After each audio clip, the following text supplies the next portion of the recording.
మంత్రాల పకీరు చెప్పే మాయ మంత్రం కథ కదే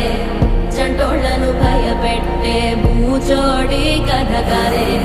తాత ముత్తాతమ్మల భూతాల కథ కదే